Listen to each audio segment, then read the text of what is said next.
आजची आपली रेसिपी आहे सुंदर असा नारळी भात। त्यासाठी मी थोडंसं तूप घेतलेलं आहे कढईमध्ये आणि यामध्ये थोडेसे ड्रायफ्रुट्स आहेत ते परतून घेतलेले आहे। याच तुपामध्ये मी 3 वेलची, 3 लवंगा आणि एक छोटीशी दालचिनीचा तुकडा वापरते। 1 वाटी नेथून घेतलेला तांदूळ पाण्यात भिजवलेला तो आता तुपावर परतून घेते आहे।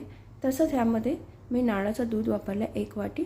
तर नारळाचं दूध नाही वापरलं तरी चालेल, नुसतं दूधही वापरलं तरी चालेल। आणि अर्धी वाटी मी इथे दूध वापरले, पण नारळाच्या दुधाने छान अशी चव येते म्हणून मी इथे नारळाचं 1 वाटी दूध वापरलेलं आहे। दुधाला आपल्या भाताला चांगली अशी उकळण आल्यावर भात सुका पडत जातो त्यावेळी आपण इथे गूळ पावडर टाकतो। तर इथे गूळ पावडर किंवा तुम्ही साखरही वापरू शकता। तर इथे परतवलेले जे ड्रायफ्रुट्स आहेत तेही टाकून घ्यायचे, थोडंसं मीठही टाकायचं यामध्ये आणि थोडंसं ओलं खोबरं आपण टाकणार आहोत। तर छान असं परतून झालं, एका वाफेवर आपण हा भात शिजवून घेणार आहोत। याप्रमाणे आपला भात झालेला आहे, तर रेडी आहे। तर नक्की करून बघा ही रेसिपी।